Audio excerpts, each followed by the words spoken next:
नमस्कार। मनाली की अगली पहली सुबह का नज़ारा कुछ इस तरह का था। हम सभी कमरों में जाकर बच्चों से मिले। बच्चे लगभग तैयार थे, सभी में जोश था।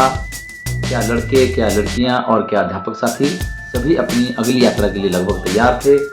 हम सभी ने निर्णय लिया कि सबसे पहले हिडिंबा माता मंदिर चलेंगे। सभी बच्चों को साथ लेकर सभी अध्यापक साथी माल रोड होते हुए हिडिंबा माता मंदिर की ओर चले। सुबह सुबह ठंड बहुत ज़्यादा थी, लेकिन जोश और उत्साह बिल्कुल भी कम नहीं था। सभी पूरी तरह से पैक थे और अपनी अगली मंजिल पर पहुंचने के लिए तैयार थे। चलते चलते और चढ़ाई चढ़ते चढ़ते हम हिडिंबा माता मंदिर में पहुंच गए। हमने माता रानी को प्रणाम किया। उसके बाद वहां पर सभी लोगों ने वहां की यादों को कैमरे में समेटा। सभी बच्चे अपना अपना मोबाइल फ़ोन लेकर व्यस्त थे। कुछ ने अपने आप पर्सनल फ़ोटोज़ खींचे, कुछ ने अध्यापक साथियों के साथ फ़ोटो खींचे। अध्यापक साथियों ने भी आपस में ग्रुप फ़ोटो लिया। इसके बाद हम होटल में आ गए, होटल में भोजन किया, सबने वहाँ पर ग्रुप फ़ोटो लिया और हमारी आज की यात्रा शुरू हो गई। बस में बैठते ही सभी पूरे जोश और उत्साह में थे। जैसे ही हमने मनाली का बस स्टैंड क्रॉस किया, नज़ारा एकदम बदल सा गया। बर्फ़ से लदी ऊंची ऊंची चोटियाँ मान लो दोनों हाथ खोल करके हमें अपने पास बुला रही थी। क्या बच्चे, क्या बड़े, सबका मन बेचैन था। कुछ पल तो ऐसा लगा कि मानो उड़कर एकदम से बर्फ से लदी पहाड़ों के बीच में पहुंच जाएं। सड़क पर पर्यटकों की गाड़ियां दौड़ रही थी। ऐसा लग रहा था मानो हर कोई ये चाहता है कि सबसे पहले पहुंचकर प्रकृति के इस नज़ारे का आनंद उठाया जाए। हमने भी भोले बाबा को याद किया।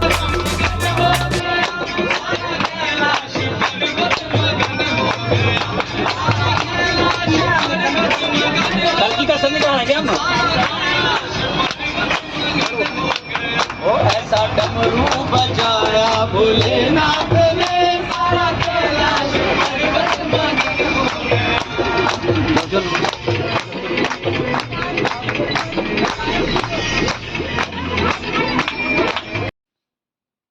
अब जो नज़ारा सामने था, इसे देखकर अनायास ही मन में पहाड़ी लोक वाद्य यंत्रों की धुन और पहाड़ी नाटियों की आवाज़ें अपने आप ही गूंजने लगी।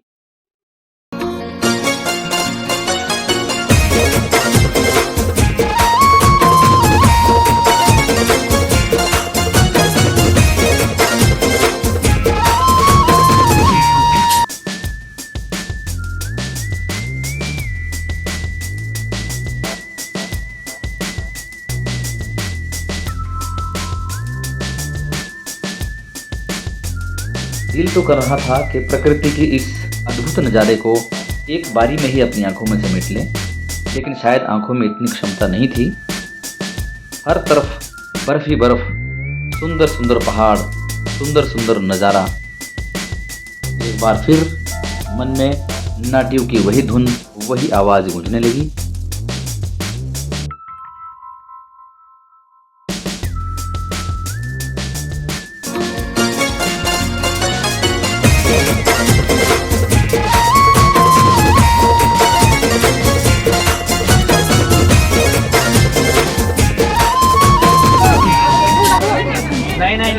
अटल टनल मनाली।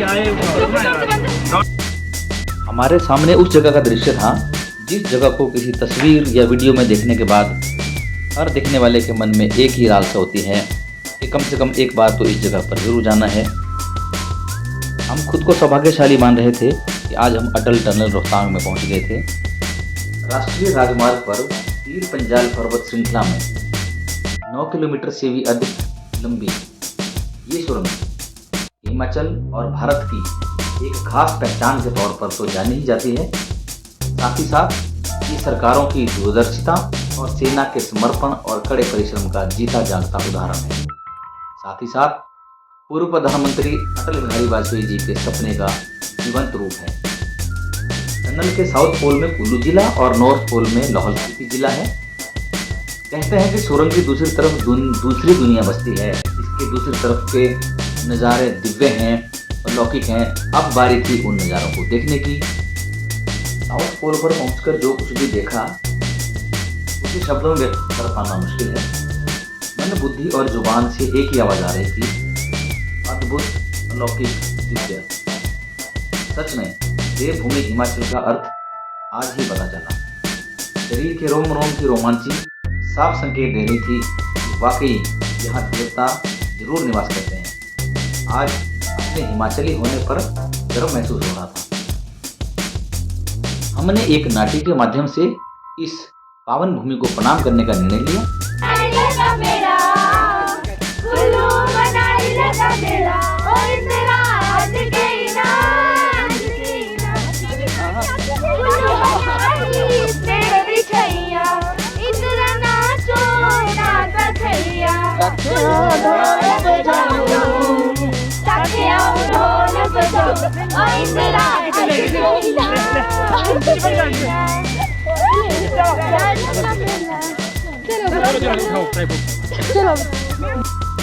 समय काफी हो गया था और हमें अपने अगले पड़ाव त्रिलोकीनाथ मंदिर की तरफ ही चलना था।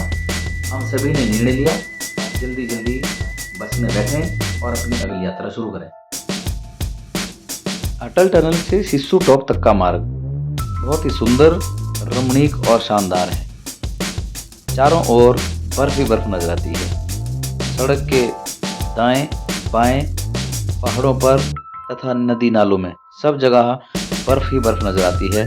सड़क के किनारे आइस कटर मशीनें किसी भी प्रकार की आपदा या संकट की स्थिति से निपटने के लिए पूरी तरह से तैयार और मुस्तैद खड़ी थी। कुदरत का ये अद्भुत नज़ारा सच में बहुत ही दिव्य, अनुपम और मनमोहक था। अटल टनल से आगे सिस्सू टॉप क्रॉस किया और सिस्सू टॉप क्रॉस करने के बाद हम तांदी गांव पहुंचे। तांदी गांव जो कि चंद्रा और भागा दो नदियों का संगम है। यही नदी आगे जाकर के चंद्रभागा के नाम से जानी जाती है और जब ये नदी कश्मीर से होते हुए पाकिस्तान में एंटर करती है तो फिर इसका नाम चेनाब है। भौगोलिक दृष्टि से लाहौल स्पीति हिमाचल प्रदेश का सबसे बड़ा जिला है, लेकिन यहाँ जनसंख्या का घनत्व प्रदेश में सबसे कम है। आप देख सकते हैं सामने पहाड़ियों पर प्राकृतिक वनस्पति के रूप में ना तो पेड़ पौधे हैं न ही झाड़ियाँ हैं। अब हम उस जगह पहुँचने वाले थे जहाँ से एक रास्ता केलांग के लिए और दूसरा रास्ता उदयपुर त्रिलोकीनाथ की तरफ जाता है। यहाँ एक बात बहुत अच्छी थी कि यहाँ की सड़कें बहुत सुंदर, चौड़ी और साफ थी, जिससे गाड़ी चलाने में या फिर गाड़ी के अंदर बैठने में कोई डर नहीं लग रहा था। सामने वो पॉइंट भी आ गया जहाँ से हमें बाईं तरफ का रूट लेकर के त्रिलोकीनाथ की तरफ निकलना था और जो साथ ही दाईं तरफ का रूट गया ये रूट केलांग की तरफ हो जाता था। तांदी से त्रिलोकपुर की ओर जाते समय बर्फ धीरे धीरे कम होती गई। सामने बड़ी लंबी और चौड़ी चौड़ी और गहरी गहरी घाटियाँ नजर आ रही थी। ये लाहौल स्पीति की विलक्षण घाटियाँ हैं। प्रकृति का नज़ारा बहुत सुंदर था। हालांकि बर्फ अब हमसे काफ़ी दूर हो गई थी और ऊंची ऊंची पहाड़ियों पर ही नजर आती। बर्फ से ढकी ऊंची ऊंची पहाड़ियाँ बड़ा सुंदर दृश्य पेश कर रही थी। चंद्रभागा नदी अभी भी हमारे साथ थी। कभी हम नदी से बहुत ऊपर पहुंच जाते थे और कभी बिल्कुल नदी के पास में ही चलने लगते। थोड़ी ही देर में त्रिलोकीनाथ मंदिर का प्रवेश द्वार भी आ गया। त्रिलोकीनाथ मंदिर जो कि हमारा अगला पड़ाव था। ये मंदिर हिंदू धर्म और बौद्ध धर्म दोनों धर्मों के द्वारा संयुक्त रूप से माना और पूजा जाता है। दोनों ही धर्मों के लोगों की यहाँ पर गहरी आस्था है। अब रास्ता थोड़ा तंग दिख रहा था, लेकिन इस रूट पर सरकारी बसों का त्रिलोकीनाथ मंदिर तक आना जाना होता रहता है, इसलिए सड़क इतनी भी खराब नहीं थी। अब हम त्रिलोकीनाथ बस स्टैंड में थे। चंद्रभागा नदी यहाँ से अभी भी साफ, स्वच्छ और सामने दिख रही थी। हमने त्रिलोकीनाथ बस स्टैंड पर उतरकर कुछ फोटो खींची, यहाँ की यादों को कैमरे में समेटा और उसके बाद मंदिर चले गए। मंदिर में जाकर बौद्ध भिक्षु जो यहाँ के पुजारी हैं उनसे मुलाकात की। उन्होंने सभी बच्चों को और अध्यापकों को इस मंदिर का इतिहास बताया, पूरी जानकारी दी। उन्होंने बताया कि यह मंदिर पांडवों से जुड़ा हुआ है तथा दीवार पर लिखी गई पांडुलिपियाँ इसका जीता जागता सबूत हैं। हिंदू तथा बौद्ध धर्म दोनों धर्मों के अनुयायी इसे पांचवें धाम के रूप में पूजते हैं। मंदिर के गर्भगृह में किसी भी प्रकार की फोटो या वीडियो खींचने की मनाही थी। हमने मंदिर के बाहर फोटो खींची, दुकानों में कोई शॉपिंग की। और इसके बाद हमारा अगला पड़ाव मृकुला माता मंदिर था, इसलिए हम सभी बच्चों को साथ लेकर मृकुला माता मंदिर की तरफ चल पड़े। यहाँ पर मौसम काफ़ी ठंडा था और शाम के लगभग 4 और 5 बजने वाले थे। हम सभी ने तुरंत यहाँ से चलने का निर्णय लिया। मौसम की ठंडक बता रही थी कि थोड़ी ही देर में यहाँ पर भीषण सर्दी हो जाएगी और टेम्परेचर माइनस में हो जाएगा। मंदिर के पुजारी और स्थानीय लोगों ने हमारी खूब आवभगत की और हमारा खूब सत्कार किया। हमने उन सभी का बहुत बहुत धन्यवाद किया, साथ ही भोले बाबा को प्रणाम किया और अपने अगले पड़ाव यानी मृकुला माता मंदिर की तरफ चल पड़े। एक बार फिर चंद्रभागा नदी हमारे सामने थी। सामने एक गांव का बहुत ही सुंदर नजारा दिखाई दे रहा था। अब हम त्रिलोकीनाथ मंदिर से उदयपुर की तरफ जा रहे थे। उदयपुर पहुंचने से पहले हमारे रास्ते में 2 पड़ाव थे, मिनी मनाली और माता मृकुला मंदिर। बच्चे पूरी मस्ती में गाते हुए, गुनगुनाते हुए और नाचते हुए इस सफ़र का आनंद उठा रहे थे। मिनी मनाली में हमारी मुलाकात एसडीएम उदयपुर श्री केशवराम जी से हुई। उन्होंने बड़ी ही गर्मजोशी से सभी अध्यापकों का और बच्चों का स्वागत किया। हम मिनी मनाली में लगभग 15 मिनट रुके।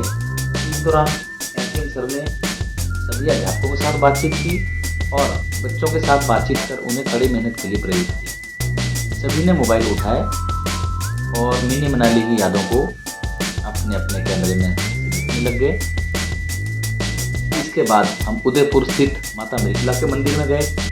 माता रानी को प्रणाम करने के बाद हमने अपनी अगली यात्रा जो कि मनाली के लिए थी वो शुरू की। क्योंकि बच्चे भी थक गए थे, इसलिए सोचा इनके साथ थोड़ा मनोरंजन किया जाए।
अब हम एक बार फिर अटल टनल पहुंच गए थे।